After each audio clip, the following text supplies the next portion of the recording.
Herzlich willkommen im Namen der beiden neuen aufstrebenden Wissenschaftsblogs im deutschsprachigen Raum, im Namen von philosophies.de und dem Blog der großen Fragen. Mein Name ist Axel Stöcker. Neben mir ist Dirk Buchsein von Philosophies. Wir machen heute ein neues Format, was wir bisher noch nie gemacht haben.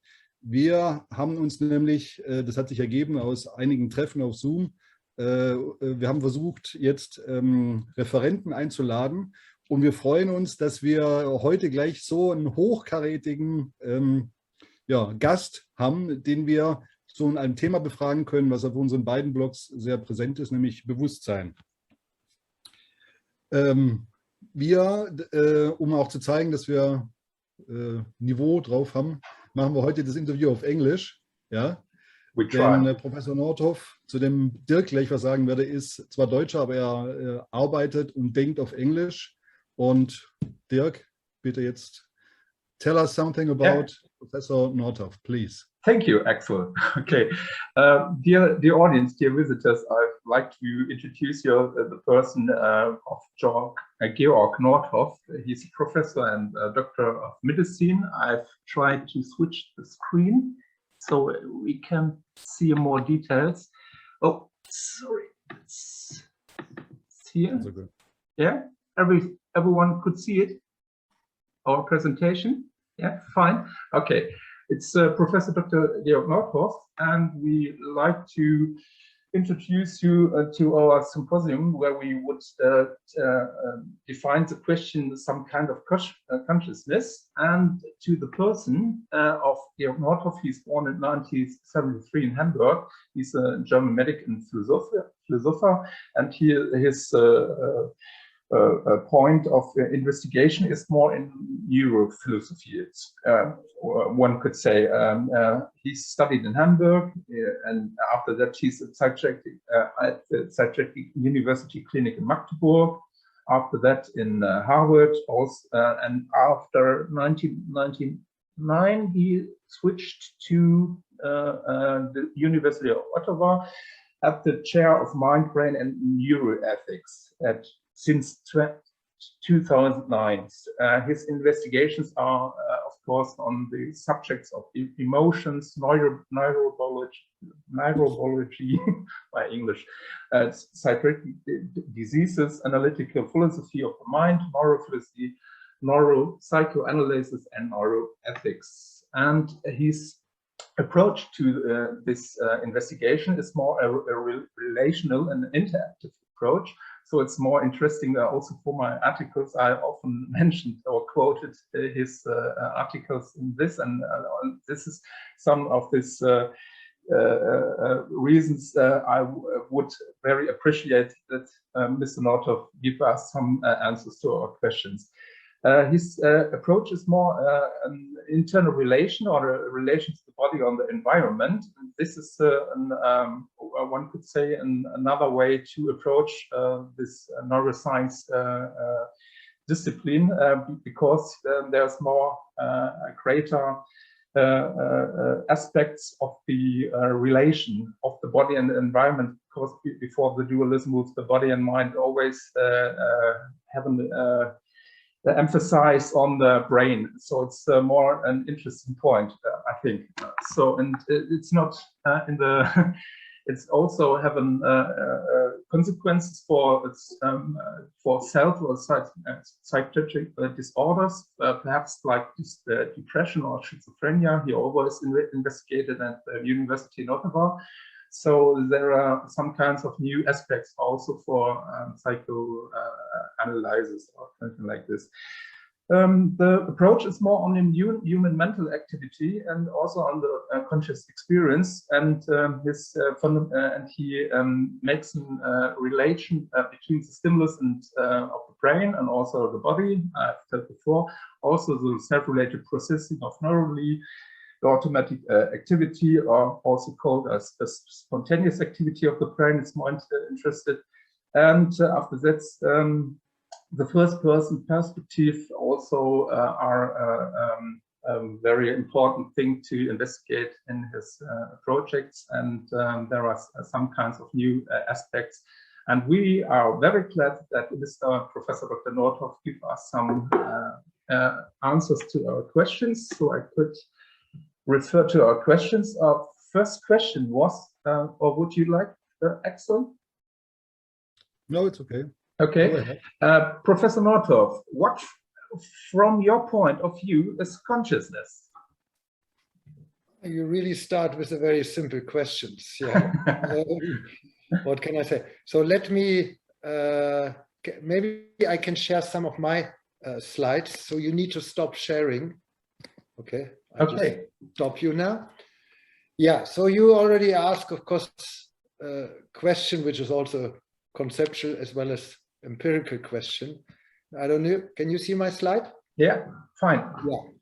So you see here already, of course, the key question: what is consciousness? How is it related to the brain? On a side note, this is from Frankenstein. It's a highly interesting movie to be recommended, to be downloaded. What is consciousness? Philosophy has always considered philosophy to be something special. So meaning that started with Descartes, and probably earlier, that Descartes said, okay, we cannot observe consciousness, we cannot observe the mind from the outside in third-person perspective. Hence, it must be special compared to the body, which we can observe from third-person perspective. And then also, okay, we can do science on the body, but not science on the mind. So the mind, and including consciousness, is a territory of philosophy historically, and the body of neuroscience, of science. However, obviously in our times that has changed. Now also neuroscience is about researchers also the mind, including consciousness, other mental features like self, mind wandering, etc. However, there is still a strong residual of philosophy in current neuroscience, meaning what I like to call the specialness of mind. Meaning the mind, or in this case particular consciousness, is still considered to be special within the brain. So there are special neuronal mechanisms within the brain, like information integration, like global neuronal workspace, just to name two of the most prominent theories, that distinguish the neuronal features related to consciousness from those neuronal features not related to consciousness. Now, for the more experts among you, that is, the specialness is a little bit more differentiated these days, but it's still preserved. So you see here in philosophy, what is special nowadays in the current discussion is reflective versus phenomenal consciousness. And as distinguished, principally distinguished from everything that is non-consciousness / non-special. Now in psychology, that sort of surfaces in the distinction by Ned Block, predominantly access versus phenomenal consciousness, and as both again being special as distinguished from the non-special unconscious processing. Now, when you go into current neuroscience, you see similar things. You see the global neuronal workspace, recurrent processing theory, higher order thought theory, mainly reflecting sort of this reflective access component of consciousness, whereas the phenomenal features, the integrated information theory, embodied approaches claim. But despite the differences here, they still assume that consciousness, including its different aspects, is still special to compare what is non-conscious. And that means that the conscious has some special factor on top of what is non-special in the brain. Meaning that what is non-special in the brain cannot sufficiently explain consciousness. So you see that the conceptual theory, the conceptual characterization of consciousness has been carried over from past philosophy into current neuroscience. Now, instead of a metaphysical gestalt, it comes within the empirical context. So that's why, so when you ask my opinion about what is consciousness, I say it's not special. So here you assume the difference. Taking this view, consciousness is special, a empirically, ontologically, metaphysically. Yeah, and that's what you see in the current philosophy debate. Even if you assume that consciousness can be reduced to the brain, you still assume a specialness of consciousness, because otherwise you couldn't raise that question, how is consciousness related to the brain? You could not assume that without the sort of transcendental-like presupposition that consciousness is special. Meaning, in short, in order to deny specialness, you still need to presuppose specialness. So our view of consciousness is different. So I emphasize, what do the non-conscious and consciousness share? So meaning the consciousness is just the tip of the iceberg, the 5%, and it's a special manifestation of what the underlying 95% are. So ultimately, there is nothing really principally special about consciousness. So we assume really this similarity between brain and consciousness, and we looked for some shared features. And I think this is what we call common currency, meaning it's like you and I now share English, so we can communicate. If I were to start speaking Chinese, we would not share that and we could not communicate. That I look for some shared feature between brain and consciousness which makes possible the necessary condition. And I emphasize here the necessary condition because that's for philosophers very important. So I think that's my answer to the first question. And now you can go further. You can keep flexible with the questions. Yeah, don't worry. Can I? Yeah, excellent. Of course, people who consider consciousness as something special related to the brain, I would say that consciousness came up in evolution with the process of complex neuronal systems and brains.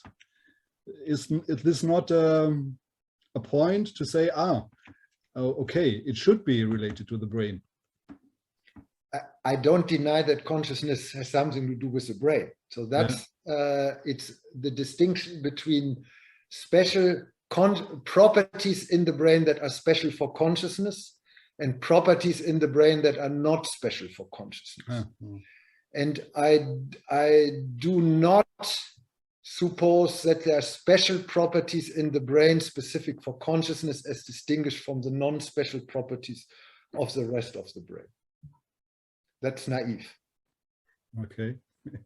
Yeah, that's the argument of specialists. I say, no, look, consciousness and the brain share certain features. And the question, that's the common currency. And of course, the $1 million question is, what do they share? Yeah, but I leave that for the next question, so that people stay within the interview. Yeah. Could I add only one short question? Could one say that is the end of the dualism, which is started with Descartes? That one could say some kind of this difference between your slide before. There are always differences, and now there are no any differences more. There are more similarities. Right. So that's a very good point. Indeed, it's the end of the possibility of dualism. Yeah. Yeah. So the idea of the conceivability of dualism cannot even arise anymore. Yeah. And that means is the conceivability of dualism remains impossible. It also remains impossible that the polar opposite of dualism, meaning monism, is also impossible. Yeah, yeah. Meaning that whole distinction doesn't apply anymore. Yeah. Yeah. For the experts among you, this is a very transcendental-like argument. Yeah. Okay. Yeah. Fine. So another question. Axel, do you have another question? I have to switch. Yeah. Or I switch here on the next page. Yeah. Okay. If consciousness exists in your view, where could it be located, or how is it constructed? Now you explained it before, but okay. Okay. Then I need to share. I think need to share again, right? Yeah. Okay, I just share my thing again. Yeah, could you switch? No. Okay. I stopped, so it's more better. Okay. Let me just make this large. Okay. So now, of course, what do they share? Yeah, that's of course basically the next question. That's the answer to the question: where is it constructed and located?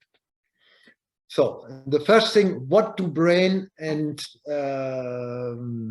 consciousness share? So at first things you would say they don't share anything. That's the argument of specialness. That's Descartes. That's also current neuroscience. Information integration, brain and consciousness don't share. Global neuronal workspace, brain and consciousness don't share, and so forth with all the different neuroscientific theories of consciousness. However, I would argue that if you want, there's a very beautiful quote by Nikola Tesla, end of 19th century, 20th century early. Look into the website. The guy was quite interesting, and you know that the Elon Musk names his cars according to him, and I think they're equally interesting people. Yeah, so yeah. If you don't know Nikola Tesla, then look a little bit at Elon Musk. So in both aspects, positive and negative, from my point of view. But he said a very clever thing. If you want to find the secrets of the universe, think in terms of energy, frequency, and vibration. The brain is part of the universe, so it must share something with the universe. And that meaning energy, frequency, vibration is basically what you say: change, pattern of change, dynamic. Yeah, temporal dynamic. And then you have temporal dynamic changes. You know, they also extend in space. When you look at the seaside, you have big waves. They cover a lot of space. You have small waves at the seaside, and they don't cover much space. So that's why we speak of temporal spatial dynamics. Are they basically the common currency of brain and mind? This is a paper we published 2020 in Physics and Life Review. And what do I mean by that? So look, for instance, here. Let me, no, that I'll go out. So look at here, look at the surfer. So when you see the surfer, so the surfer likes the big waves. However, if the surfer cannot synchronize with the big waves, he will fall off the surfboard. So the surfer needs to synchronize and align with the shape, with the temporal dynamics of these big waves. And the better he can do that, or she, the better she will surf and will be propelled by the wave. Yeah. So now exactly the same thing happens in case of consciousness and brain. The brain has its own intrinsic waves. Yeah, just how can the surfer align or synchronize to the waves? Because they have their own fluctuations and try to synchronize them.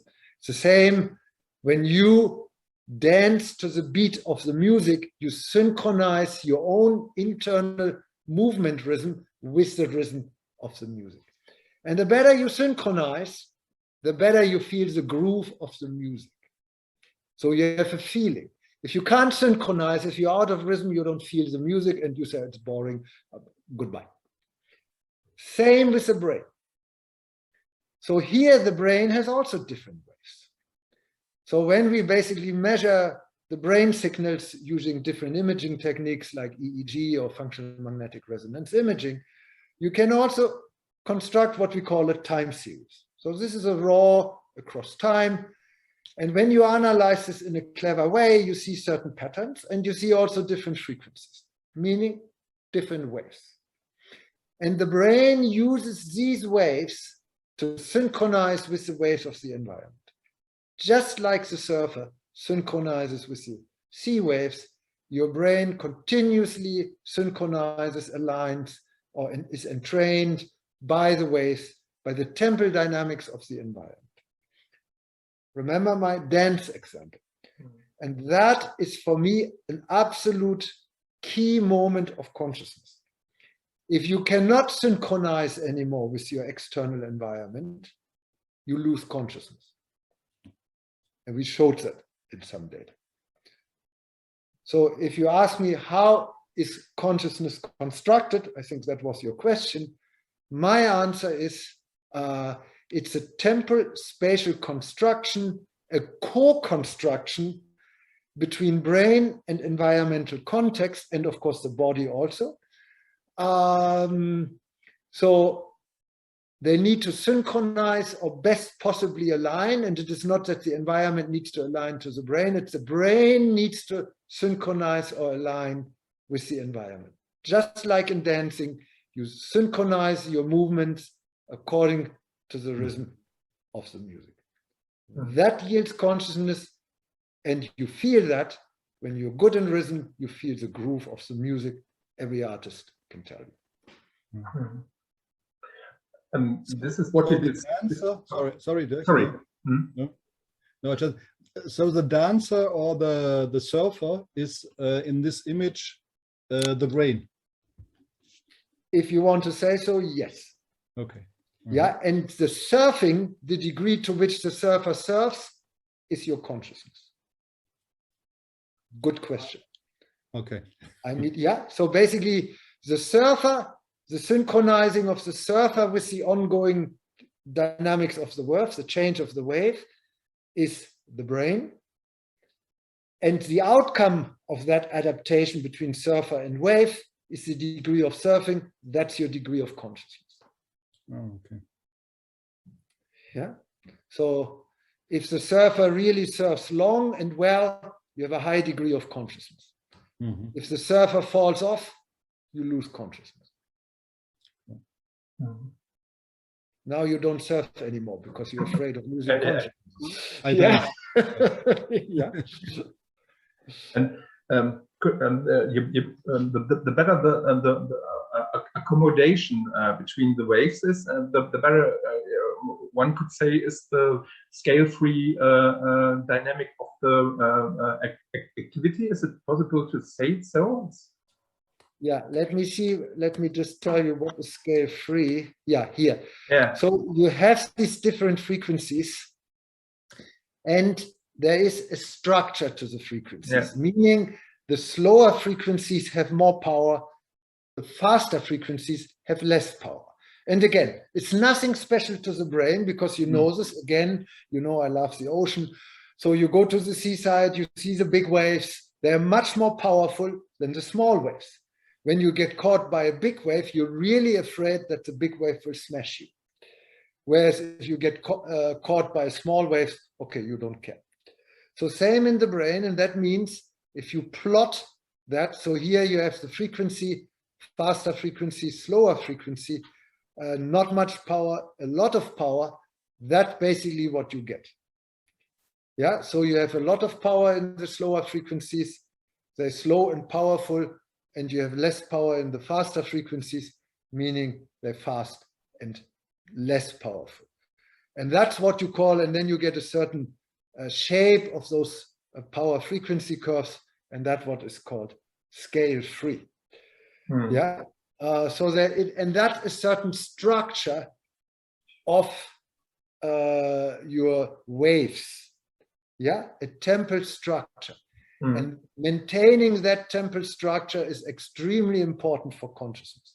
If you lose that temporal structure, like you see here you have the temporal structure, here is frequency, here is power, here you see slow power, a lot of slow frequency, a lot of power, faster frequency, not much power.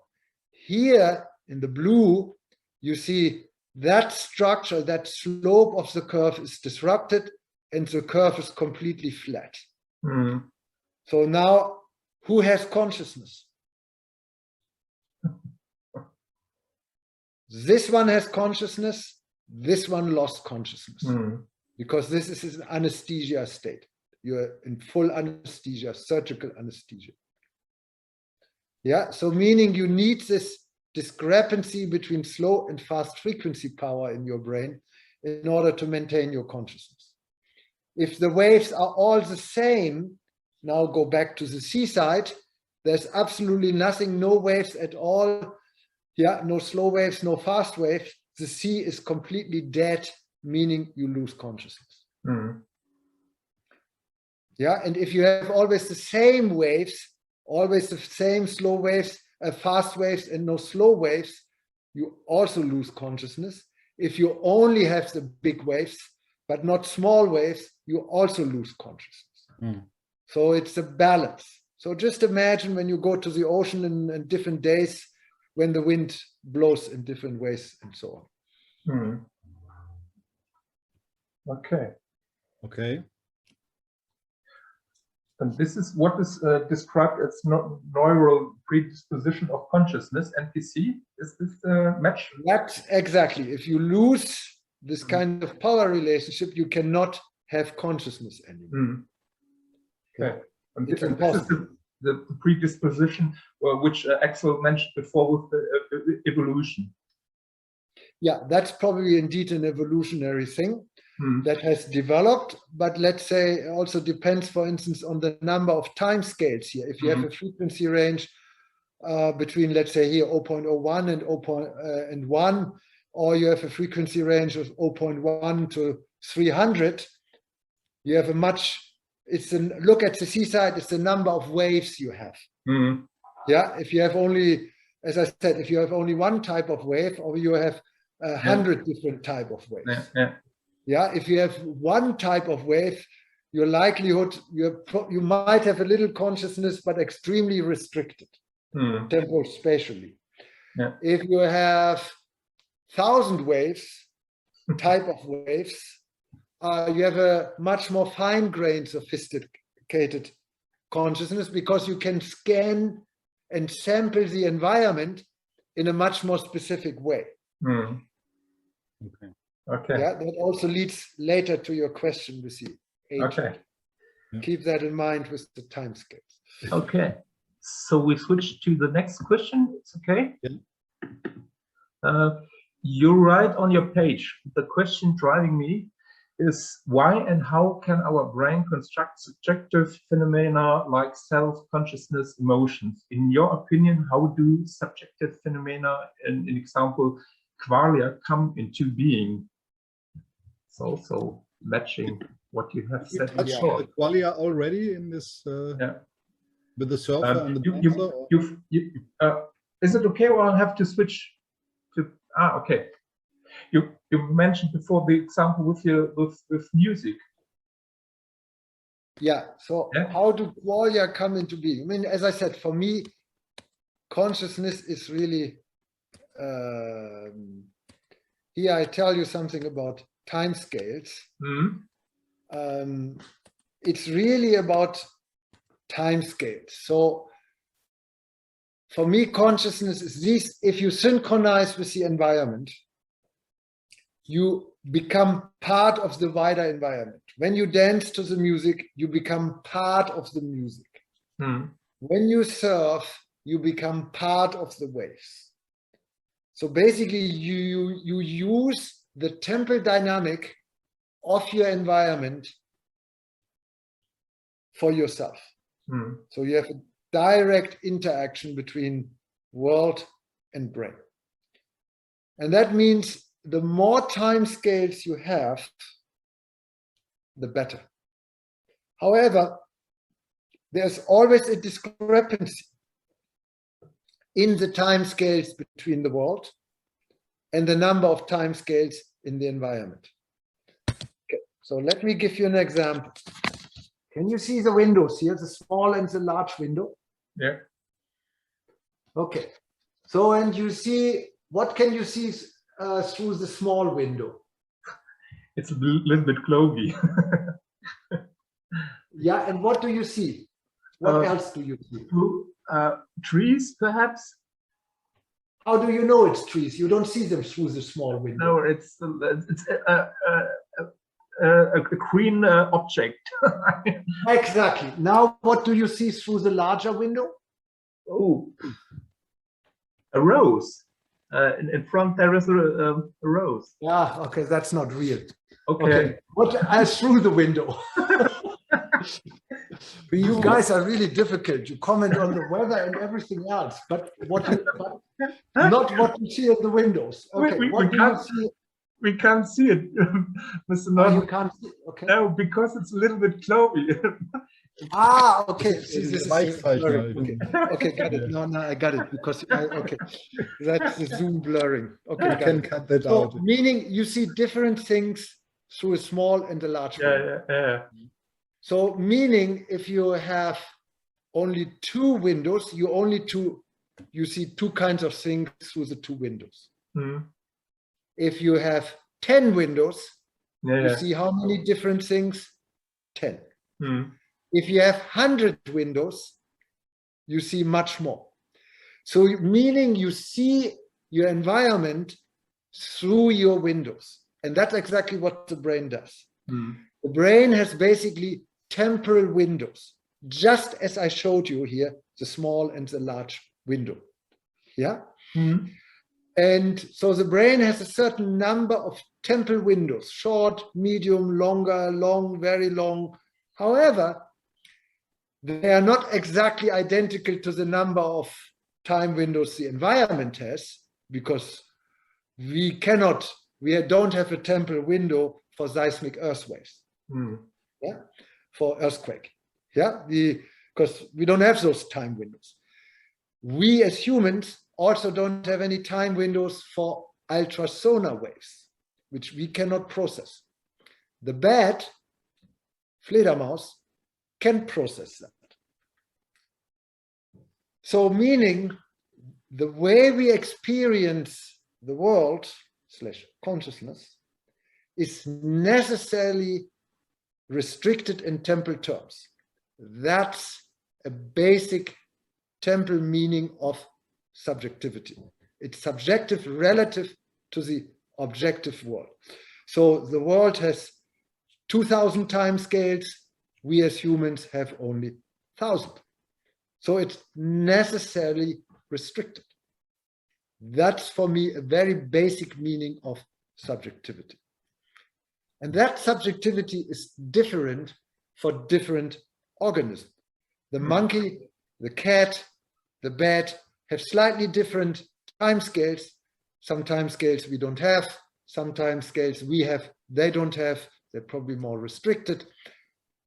So they perceive the world, experience the world in a more restricted way than us, and also in a distinct way, like the ultrasonar, or you know this from dogs. The auditory system is much more sensitive, has probably more fine-grained time scales, or the smell. Yeah. So could we say that you say that qualia is what we see through our restricted number of windows? Yeah, so I would restrict qualia and other mental features like intentionality and so on in really temporal and spatial terms of experience. Exactly. Yeah, so if you ask me how would you analyze qualia, I would say, okay, ask a subject over time again and again, how about, let's say, the red qualia?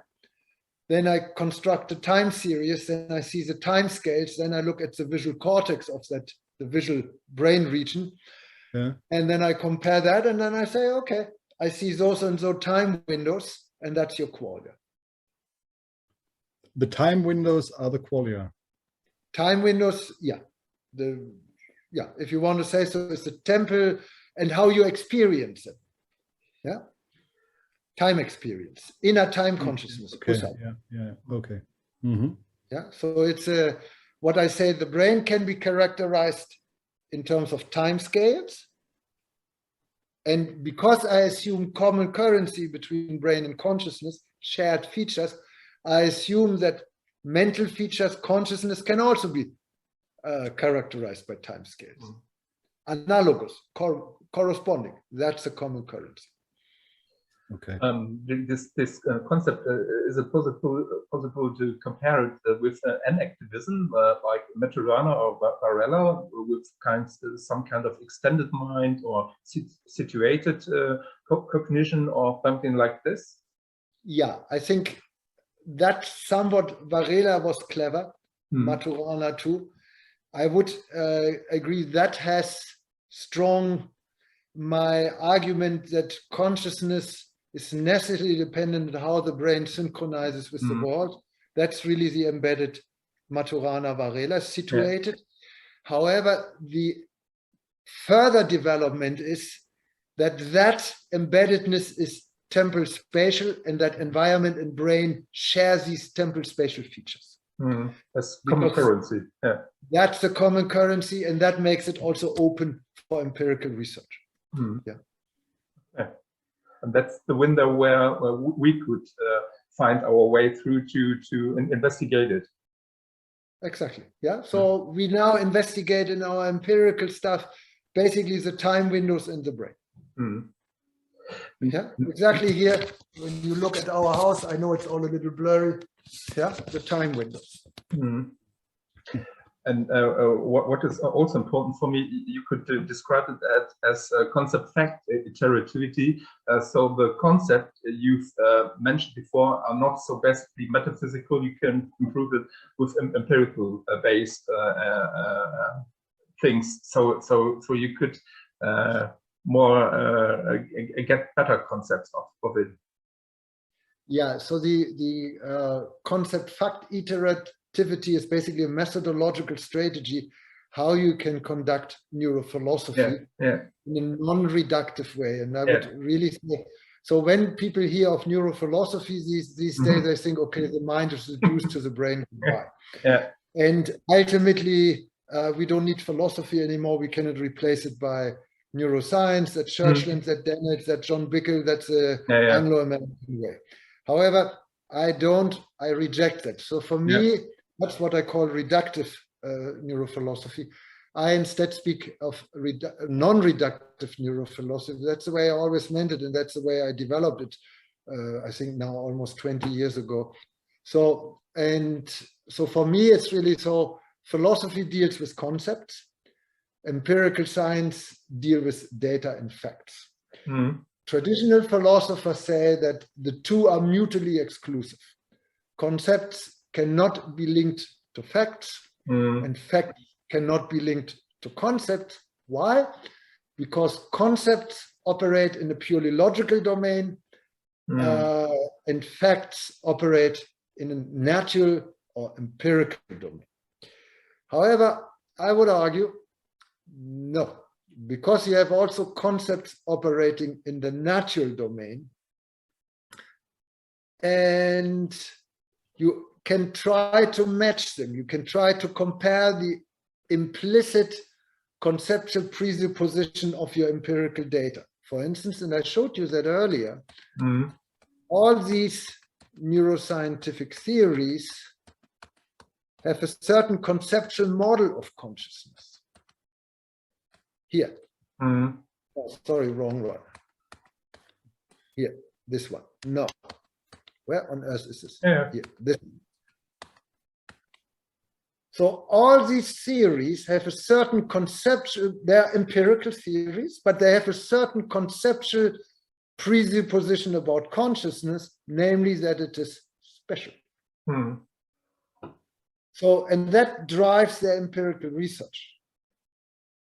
So they search for one specific process which distinguishes consciousness from unconsciousness.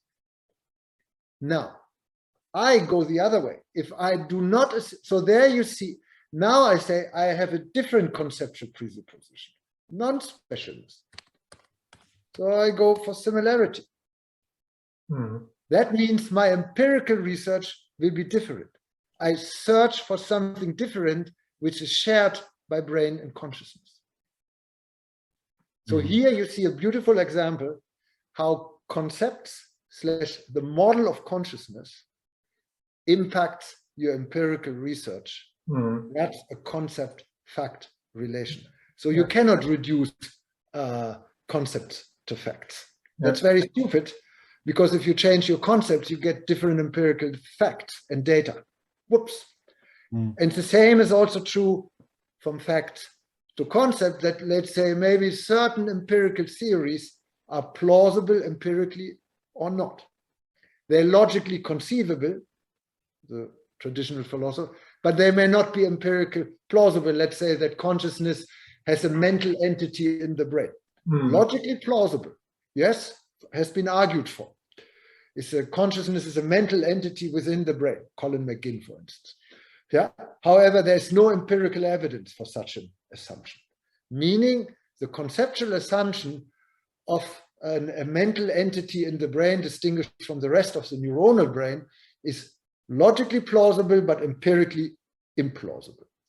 So you can compare your empirical data with the conceptual presupposition. And that's exactly what people need to do. So if other researchers pick it up, here I have empirical data that support Northoff's assumption of non-specialness, I say, great. If they have empirical data which do not support the non-specialness, then I said, okay, then I need to change my presupposition to make it empirically plausible. That's concept fact iterativity. So, and that's a specific methodological strategy. And again, when you look into the history of philosophy before the 20th century and the divide of science and philosophy, it was a very common practice. People like even Kant, Descartes, Hume, Locke, Schopenhauer were very well aware of the empirical data at their time. Leibniz, perfect example of that. And then they try to link the two. And that's what I'm doing. And I basically made that explicit and say concept, fact, iterativity. So you go back and forth and try to adjust them to each other. Okay. Fine. Could go to the next question? It's okay? Yeah, I think the next question we answered already. No, what are the possible answers your theory could give about consciousness? Yeah, let me briefly comment on that. So I think we can go to question number 5. Okay. Let me briefly comment on that because sure. Yeah, of course. So yes, I think empirically that's what we're currently doing. That really we look for time and space experience, whether that relates to the same kind of time and space in the brain. So we look similar measures in the brain and similar measures for mental phenomena, like the scale-free activity we do in the brain and we do on the mental level. And we see whether they relate to each other. So that's an empirical question. So I would argue my temporal spatial theory of consciousness, TTC, can provide an empirical model, empirical theory, empirical mechanisms of consciousness. And we have distinguished between different mechanisms, temporal spatial alignment, temporal nestedness, and so on, so forth. Then it also provides an ontological answer. Because now I take time and space as basic ontological features. Ontology is what exists and what is real in the world. Yeah, independent of our knowledge of it. So then I would indeed argue, if you presuppose an ontology, the existence and reality of the world is constituted by the time and space of the world, then you can also provide an ontological theory of consciousness and a temporal spatial ontology. That's what I developed in my 2018 book, The Spontaneous Brain in MIT.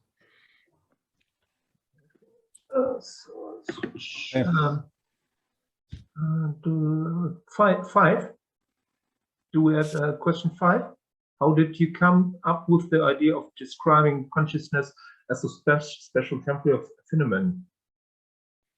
Yeah, that's indeed a very good question. And one of my students recently asked me to.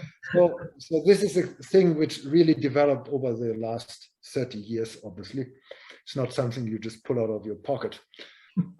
So let me start. So first, when I looked at all the theories of consciousness, all the brain-mind discussion in both philosophy and neuroscience, I was always unsatisfied. Somehow something is missing here. Why do I say something is missing? Because I'm also a psychiatrist and I see psychiatric patients, and I still see patients besides my research, and they teach me. So they teach me how they experience, let's say, a major depressive disorder, how they experience a schizophrenia, how do they experience anxiety. And then I try to compare that with the current theories of consciousness in philosophy and neuroscience. I said, something is lacking. Something is lacking in both philosophy and neuroscience. because there's a deeper dimension, and obviously any theory of consciousness must be able to explain the experience of these psychiatric patients. Yeah, because if you cannot explain schizophrenia, you miss something in your explanation of the brain and the mind. It's very clear. Yeah, so that's a litmus test, as we say. And so that's really that they experience something which is not captured by this. So it's a deeper level beneath the pure cognition or affect or sensory perception. There's a deeper, almost non-verbal level. Remember, again, my nice example, I think it's nice, my example of the dancing, you dance and you feel the groove. And in the moment you become aware that you feel the groove, you don't feel the groove anymore. Very tricky. So there's a deeper dimension beyond any reflection and cognition. Meditation gets into that. So, and I said, and then of course, so that was one line. So many of my ideas come from psychiatry. Then I'm also in philosophy. I studied a lot of phenomenology, it's basic consciousness, experience, first person experience. So then, of course, put that together with the psychiatry. And then how can we account for this deeper dimension? Then in neuroscience, let's say around 2000, 2010, then the spontaneous activity became very to the surface. And we could show in studies that the spontaneous activity is related to your sense of self. So that's very paradoxical, because you would usually, your sense of self is a higher order cognitive activity. So you would assume it's related to task-related activity, but not in the pure resting state. However, we could really rely, and self is for me the basics subjectivity. So then you say, okay, spontaneous activity has something to do with self/subjectivity. Oops, it's not higher order cognitive, it's not special, it's something very basic, which is always already there. Whoops. Then the next question, and that we could really show in empirical studies and confirm the sense, then the next question you ask, what kind of features in the spontaneous activity are related to the subjectivity? And then I came up with the temporal spatial structure or the dynamics of the spontaneous activity. Yeah. And then the next question you raise, how can you measure this temporal spatial structure? Then I went to the engineers, and that's why we do all these kind of measures. Yeah, and now we basically simulate and model and so on and so on. Yeah, and now we apply the same kind of measures of temporal dynamics and, let's say, spatial topography for both neuronal and experiential or consciousness measures. So that's, you see, step by step. Okay. So it could give new inputs also for the psychiatry, that they have another concept of such disorders like depression or something like this, so they could understand it a little bit more better when they realize it. That's for me exactly, as we say, the litmus test. If my spatio-temporal approach, and I speak now, I have papers on spatio-temporal neuroscience and also spatio-temporal psychopathology, where we really deconstruct these psychiatric symptoms in spatial and temporal terms. First in terms of spatial-temporal experience, and then link that to spatial and temporal features in the brain. And you're right, if my approach works and is correct, then if I deliver therapy based on the spatial temporal approach, my therapy should be more effective. And that's exactly what we're currently probing and developing. And psychiatry, that's a key, also for me, a key motivation. If we can provide better diagnostic and therapy to these patients, it's really important. Yeah. Okay. So perhaps then they have to not to use any medicine. They have to use a more quickly music, like 200 BPM for the depression, to get more inputs from. Yeah. So that's exactly the kind of things we are planning to do. Okay. However, you say the depressed is a good example. Since you raise it, I must discuss it a little bit. Since your depression is usually too slow. The people explain, I'm too slow and everything is too fast. So you see the temporal dynamics is too slow, and we actually have a paper 2018, too slow, too fast. And so, and now we have studies where we also show that the brain activity is also too slow. However, now, let's say your brain is down to 4 hertz instead of 20 hertz, just make it. Now, if you present music in 30 hertz to really get the brain doing, how do you think will the depressed patients react? And they are not amused. I think they're not amused, exactly, because the 30 hertz is too fast. They will say, "You're a shitty psychiatrist. Go home." Good. Now, if you present the depressed patients, let's say with 5 or 6 hertz music, how do you think she or he will react? How fast it is. Yeah, but maybe the depressed patient can try to connect to the 5 hertz. Because it's closer to the 4 hertz. So first you need to figure out the eigenfrequency of the patient. And then tailor your therapy accordingly. Something like resonance. And that's exactly what we're doing. Interesting. So first you need to look in the brain, what is the relevant frequency to which also the brain can still react or not. Very interesting. So 30 hertz, it will not be able to react. Maybe to 5 hertz, it can react and then gradually shift to 6 hertz and to make the brain a little faster. Eigenschwingung, it's used in physics. Okay. Axel, do you have a question or? No, I think I was just thinking about the bridge to the next question. Okay. Number 6. Okay. Do you see? I was thinking we could change the question and ask if in the future a computer could have a depression.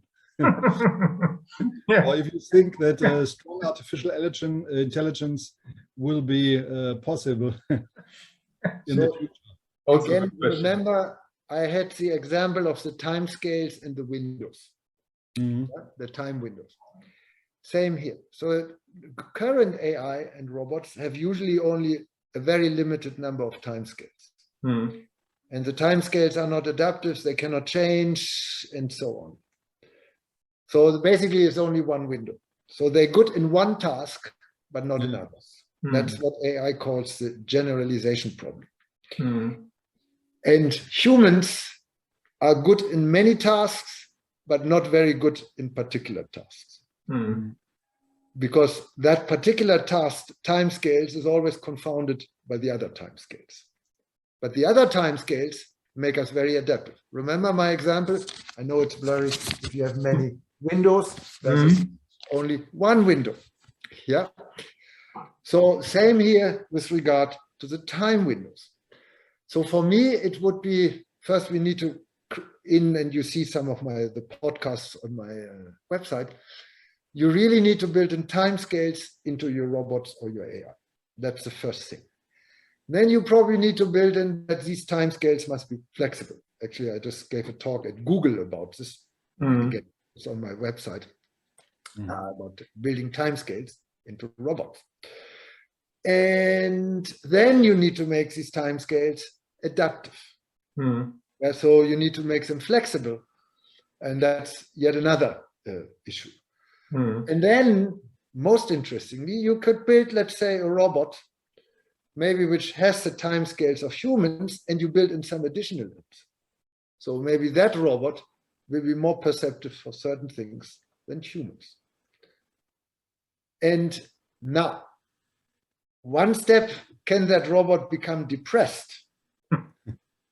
Okay, so that's the tricky issue. The time scales in the humans are strongly shaped by the environmental input from birth on. If you do not receive a proper variety of time scales associated with certain emotional inputs, the time scale development in your brain will be very muted, meaning restricted. The very sad example, I would, for instance, say they have a very limited number of time scales. I don't know whether you remember that. were these, in Romania, these orphanages where people were basically like vegetables and were never out. It's basically modern Kaspar Hauser. Same here, because if you're not exposed to the different time scales of your environment, you will not develop the time scales.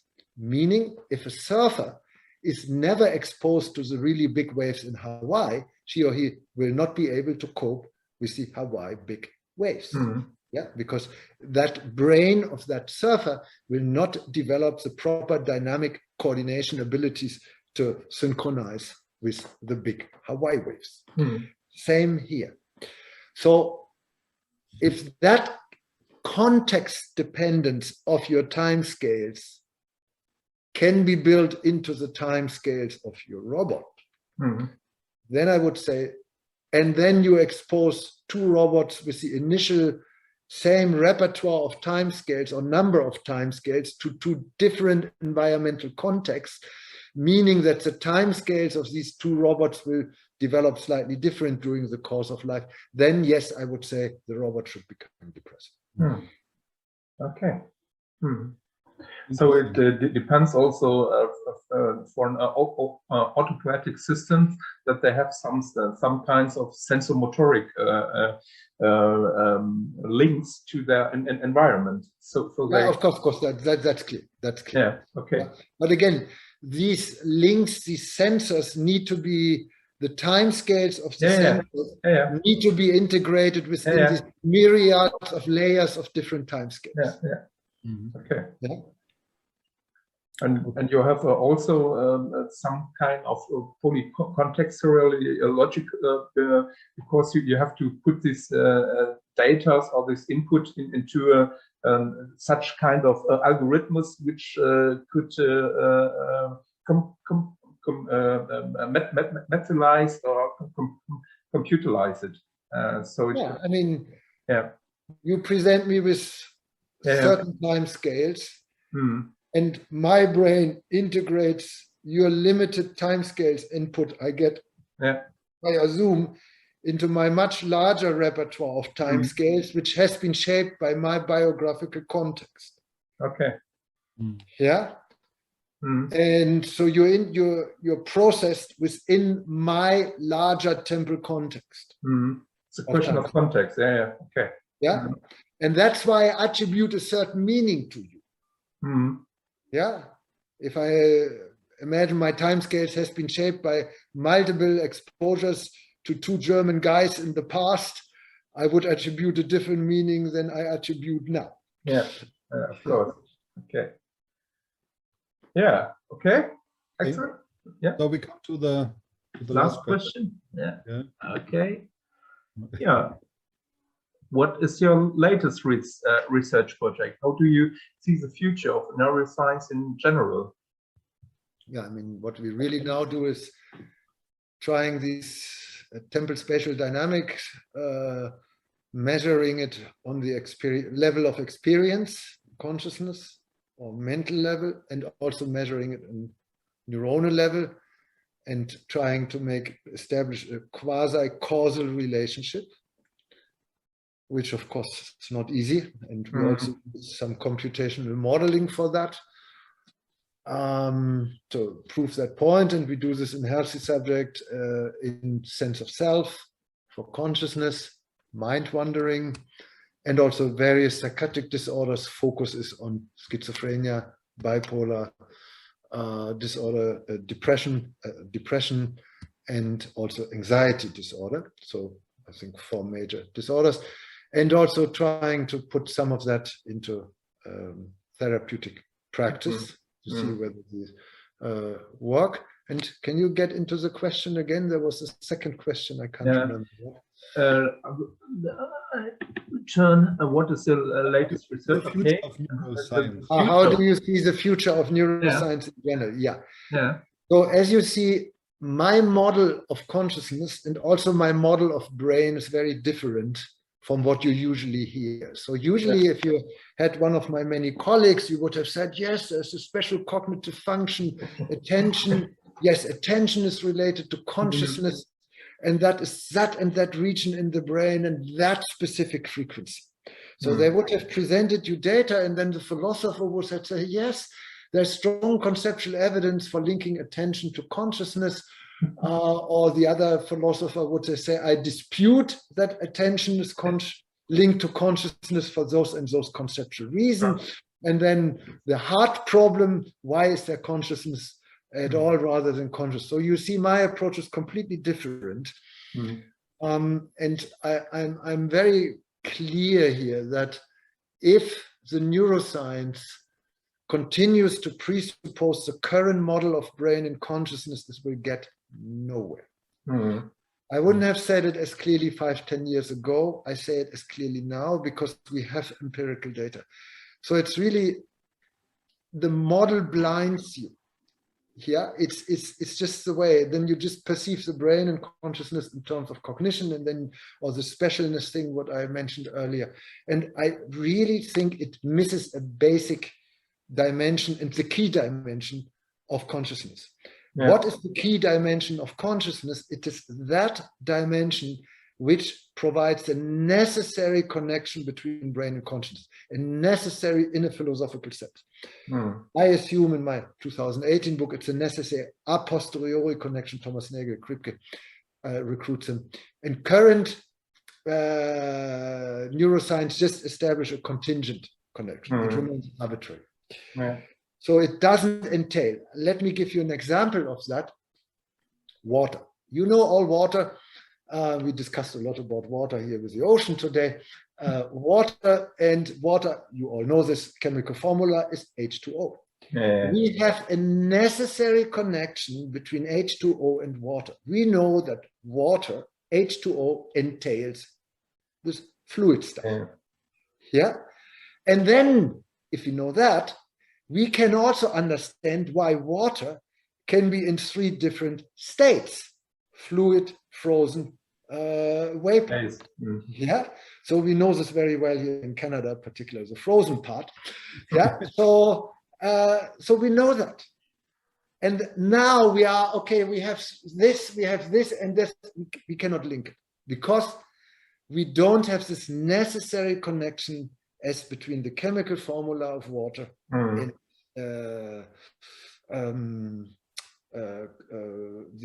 fluid stuff. And that's what I say. That's why I say the common currency, it sounds harmless. It has huge implications because, of course, I say the common currency provides this necessary a posteriori connection. Yeah. Because I say temporal spatial features in the brain entail temporal features on the mental level of consciousness, just like the chemical formula of water entails the fluid stuff. Yeah, so it has huge implications, and it changes the field. Whether I'm right or not, okay, that's what I need to find out. I cannot find out conceptually because it's not necessary a priori. So I need the empirical side. But I say it's necessary a posteriori, and the a posteriori I can only find out through empirical evidence. And that's what I'm doing. And I strongly think at this point in time, if the neuroscience, future neuroscience continues with this model, it will not yield it. But of course, it's also, science is not just about science these days anymore. It's also about marketing, it's about money. And it doesn't really matter whether you have the right, as long as you get the highest number of hits, you're the greatest, and you have the truth. That's, of course, ridiculous. Yeah. It's something like the Kuhnian paradigm shift needs in the neuroscience. Yeah, I would strongly say that. And for me, this is a generational thing. Yeah, but it's a generation and also culture thing. Yeah. My stuff is very popular in Italy, in Turkey, in Iran, in China, in Japan, because they understand this. When I go to the Anglo-American world, they don't understand this because they have different concepts of time and space. That's really, it's amazing how clear that is. So it's also a cultural thing because neuroscience is dominated by USA and UK. So it's clear. Funny. Okay, great.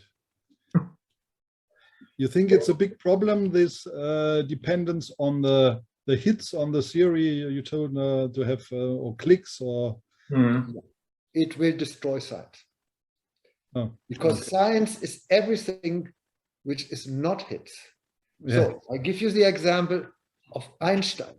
Who understood the relativity theory at the time? Who understood quantum mechanics? It would not have gotten many hits.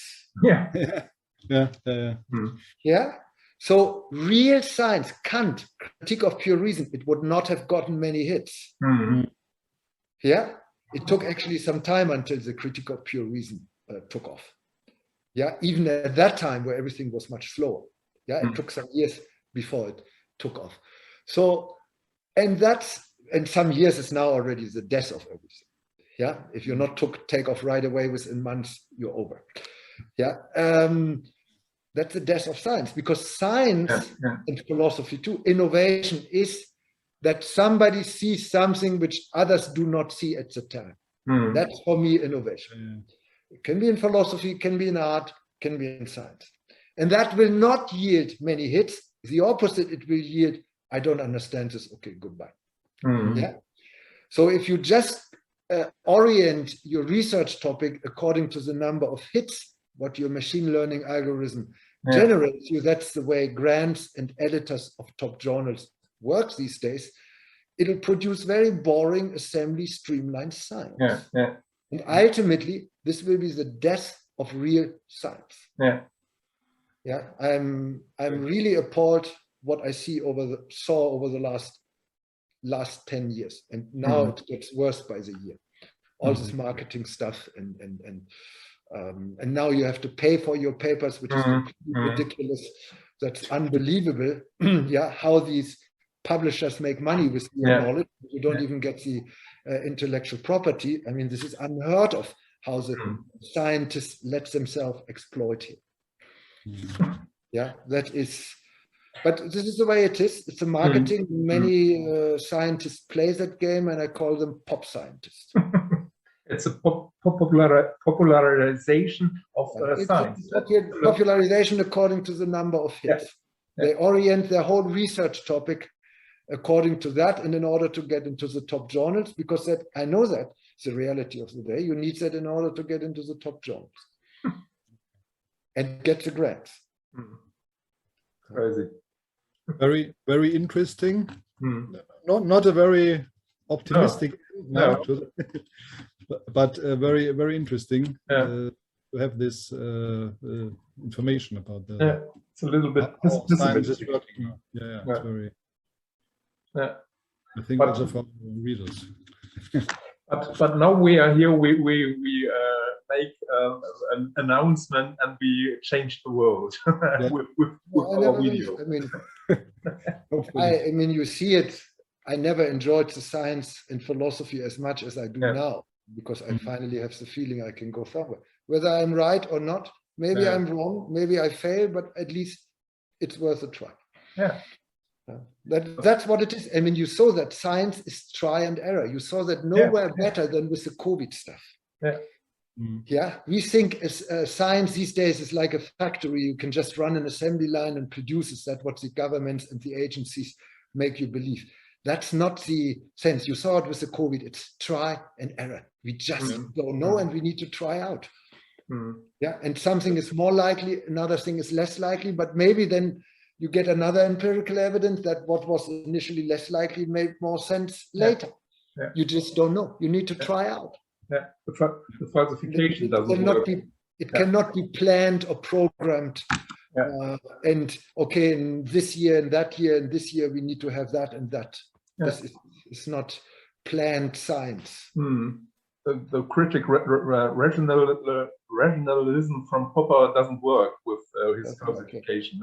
I mean, planned economy didn't work. We know this because in Eastern Germany it failed, in other parts. And planned science will not work either. It will die.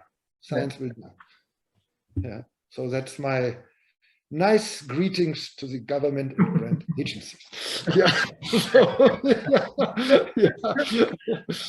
So they will not finance me anymore. I know. When I hear that. Okay. Yeah. Okay. Great. So, Axel, do you have another question or? No, me not. You? No. So we are at the end. I have also an end point here from the paper. Thank you very much, Professor Dr. Northoff, for taking the time for your interview, and thank you for answering our questions. And the interview can be found on YouTube channel Zoomposium and the Scientific Clubs and Moderators, the Blog der großen Fragen and philosophies.de. Yeah. Okay. Thank you very much. Thank It you was very a much. pleasure for us. Have a good evening. Have a good day. Also, bye.